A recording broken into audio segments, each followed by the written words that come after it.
Okay guys, ito ay reading para sa inyong pag-ibig sa mga Aries. Okay, kung kayo ay Aries, ito ay para sa inyong buhay pag-ibig. Kung kayo ay umiibig or iibig, tingnan natin guys. Aries, para to sa iyong buhay pag-ibig. Muna. Okay, tingnan natin. Aries. Buhay pag-ibig ng mga Aries, ibigay mo ang tamang message sa mga Aries. Buhay pag-ibig ng mga Aries. Keep in mind that you create your reality, Aries. You can't attract love with a negative mindset. Okay. Maaring ang Aries na nandito sa reading, kumbaga, na broken heart, or wala pa kayong pag-ibig. So, be optimistic, guys. Kung palaging negative ang mindset, yung negative yung mindset nyo na pag umibig ako, baka ma-broke ako, pag umibig ako, baka lukuhin ako, pag umibig ako, baka hindi sa totoo, so hindi kayo makaka-attract ng bagong person o bagong pag-ibig. So, open yourself to love. Okay, Aries? It is safe for you to let your heart be seen. Don't be scared. Okay, thank you. Huwag kayong matakot kung kayo ay nakakaramdam ng pag-ibig sa inyong kasalukuyan or naghahanap pa yun ng pag-ibig. Okay? Be optimistic. And titignan natin kung bakit kayo natatakot umibig. Bakit ba natatakot ang mga Aries na umibig? Ano ba ang nangyari sa kanilang past? Okay, tingnan natin, Aries. Be optimistic, guys. Maaring kayo ay nakaranas ng pangakuan at hindi tinupad ang pangako sa inyo ng inyong minamahal. Okay. At umaasa kayo na sana may bagong person pa na dumating sa inyong buhay. Okay. Yeah, tingnan natin, guys. Aries. Sa mga Aries na nandito sa reading, tingnan natin ang inyong buhay pag-ibig. Maaring may gusto rin sa inyo mag-sorry. Okay. At nakahang kayo sa isang situation sapagkat kayo ay na-broke. So, takot kayong magpapasok ng bagong tao sa inyong buhay, Aries. Kung kayo ay, bawa mayroong gustong magparamdam sa inyo o nagpapapansin, takot kayong umibig dahil dito. Tingnan natin ang inyong past relationship. Bakit ba kayo takot umibig sa kasalukuyan, Aries?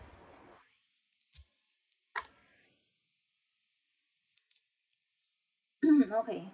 Three of Pentacles. The Hermit. And the Ace of Wands. Okay. In reverse. Okay, guys. Maaring talagang kayo ay nag-i-start ng bago, guys, sapagkat siguro may nag-offer sa inyo na hindi natuloy. At ang tagal, ang daming question, bakit ako ginanito ng person na to, bakit siya nangako tapos hindi naman tinupad. Okay, so kayo ay maybe lumayo, umiwas sa mga taong nagtatanong about sa inyong naging karanasan sa pag-ibig na to.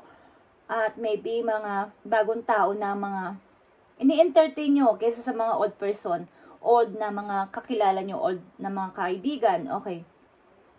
So maybe lumayo kayo sa kanila para hindi nyo na maalala ang nakaraan. Okay. Something na may promise dito na hindi natuloy.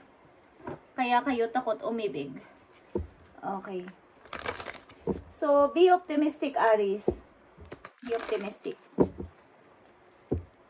sa pag-ibig. Maaring kayo ay takot na magmahal.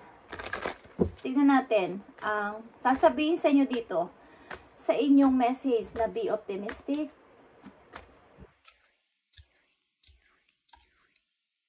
Maaring hinahanap kayo ng mga ilan-ilan yung kaibigan. Dito, nagtatanong-tanong yung mga kakilala nyo dati kung saan na kayo naroon, ano na ang kalagayan nyo ngayon, ba't kayo ay nag-i-start, maybe lang sa inyo ng bagong buhay, okay, dahil sa inyong pagka-broken, o pagka-dismaya about dito sa relasyon na to, okay. So, tingnan natin, guys. Aries, pag-ibig ng mga Aries, tingnan natin ang be optimistic dito. Thank you. Okay, guys, intense. The intensity of a true soul connection includes great highs and great lows. Okay. Sa pag-ibig kasi guys, may high and low. Ibig sabihin, pwede kayong mabigo, pwede rin kayong magtagumpay sa pag-ibig dito. Okay. Something na may nasirang relation. Okay. Na naging dahilan ng hindi nyo pagkakatiwala sa ibang tao about sa pag-ibig ninyo. Maaring nagkaroon ng nasira ang tiwala nyo sa person na to, kaya lahat nadadamay, okay? Lahat damay kahit na mga bagong lumalapit sa inyong tao, takot kayong magtiwala. Okay, at isa pang message dito sa Be Optimistic para sa mga Aries na umiibig o iibig sa inyong kasalukuyan. Okay, bond is here. A love bonds grows stronger over time. Maaring kulang din kayo sa bonding ng iyong person kaya nagkaganito ang inyong situation. Kulang kayo sa bonding o kulang kayo sa pag-uusap, kulang kayo sa communication ng person na to. Kaya nagkaroon ng problema sa inyong relation. Okay. Ano ang masasabi sa inyo ng inyong guidance about dito sa inyong karanasan sa pag-ibig na to? Ano ang masasabi sa inyo o maaring payo sa inyo ng inyong mga guidance about dito?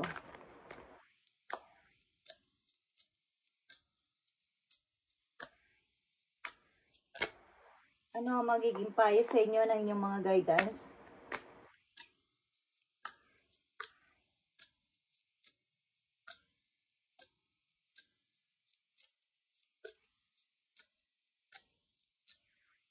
Thank you. Focus your mindset, okay, on what you can control. Instead of what you can't, the world is your oyster, okay, Aries? Elevate your thought patterns so that you can attract abundance into your life. You are what you believe.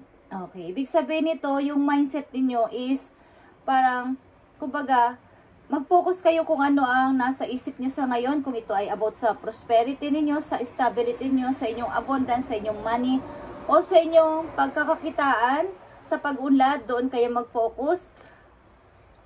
Maaring, ang ilan sa inyo, sinasantabi muna ang pag-ibig na to sa kasalukuyan ninyong situation. Sinasantabi nyo muna at nakafocus kayo sa inyong pagkakakitaan o pagpapaunlad sa pera.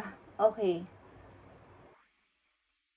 Kumbaga, i-elevate or i-level up nyo pang inyong mga idea para maka-attract kayo ng pera, maka-attract kayo ng pagpapalago sa inyong business, sa inyong pagkakakitaan. At maniwala ka kung anong pinapaniwalaan mo, Aries. Okay.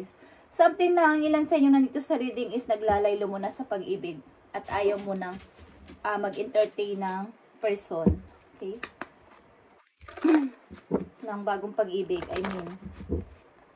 Ayaw nyo muna mag-entertain sa in the meantime. Maybe napagod kayo sa inyong mga nakaraang relation.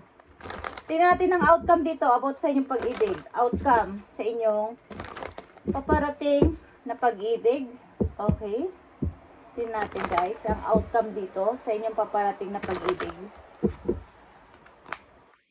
Outcome sa paparating na pag-ibig ng mga Aries. Outcome sa paparating na tao sa buhay ng mga Aries kung kayo ay single. Karamihan sa nandito sa reading ay single at maybe na broken ng ilang mga person sa kailang nakaraan. Takot kayo magmahal, takot kayo magpasok ng mga tao, bagong pag-ibig sa inyong buhay. Okay, tingnan natin. Okay, Aries. Okay. Nakakita nyo to guys, 3 of Swords. Takot talaga kayong mabroken again. Mayroon kayong phobia na baka kayo ay lukuhin ulit. Ang inyong partner ay magkaroon ulit ng third party. Okay, maaring sangkot ang inyong partner sa third party. Takot kayo na masangkot ulit dito kapag umibig kayo is masaktan ulit kayo, Aries.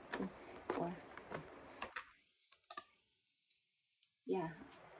Transformation, guys. Kahit na maybe may umaaligid sa inyo, nagpaparamdam o nagpapapansin, ayaw nyo talagang mamansin ng person, okay? Maaring hindi pa kayo tuluyan nakaka-move on sa natapos nyong relation.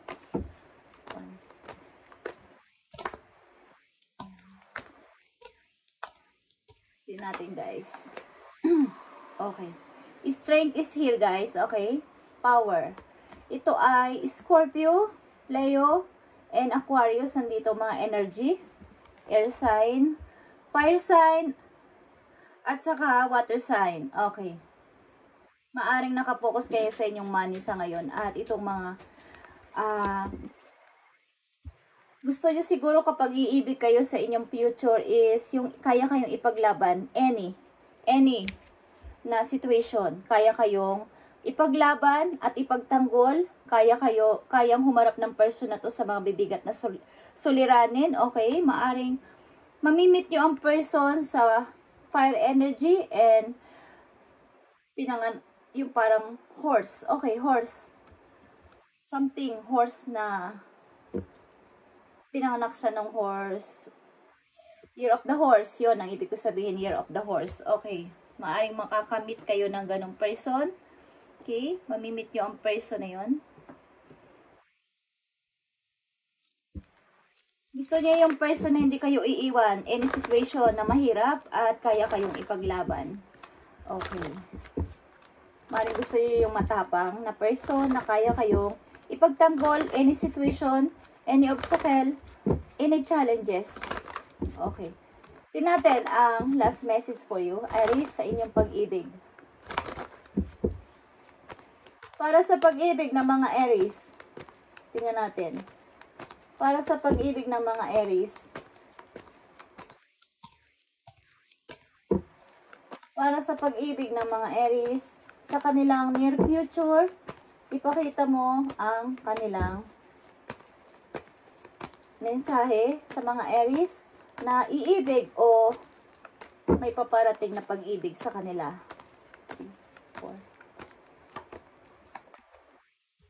Okay. Sa inyong near future, maaring one of these days, guys, simula sa araw na to, sa mga Aries na nandito sa reading is makakakilala kayo ng taong talagang mamahalin kayo at ito ay mayroon kayong romantic feelings sa isa't isa.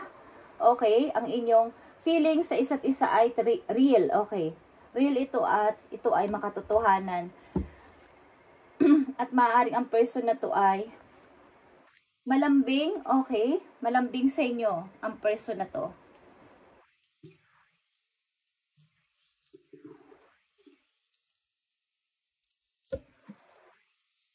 Okay. Advice sa inyo, Aries. Advice dito sa inyong situation. Maaring malapit na dumating ang person na to. Maaring kayo ay mapili kayo sa iibigin. Kasi takot kayo sa pag-ibig. Takot kayo umibig. Something na kayo may phobia sa nangyari. Maaring nagkaroon ng third party ang inyong partner, Aries, at may pangako na hindi natupad para sa inyo, kaya takot kayong umibig o takot kayong magtiwala sa isang tao. Payo sa inyo, Aries. Payo. Let your fears dissolve. Okay. Patatagin mo yung sarili at huwag ka talagang matakot. It is a safe for you. It is a safe for you. Let your heart be seen. Don't be scared. Okay. Don't be scared, guys, sa pag-ibig. Okay. Sa mga Aries dito sa reading, huwag kayong matakot umibig kung may darating o paparating na person sapagkat ito ay maaring romantiko ang tao na to na paparating sa inyo at malambing. Malambing, guys. Kaunting tampo nyo lang isusuyuin kayo ng tao na to. Okay? Ito ay real. Real feelings. Okay? Thank you, Aries. At ito inyong reading about sa inyong pag-ibig today. At sa mga susunod na araw is i-update natin to. Thank you and God bless, Aries.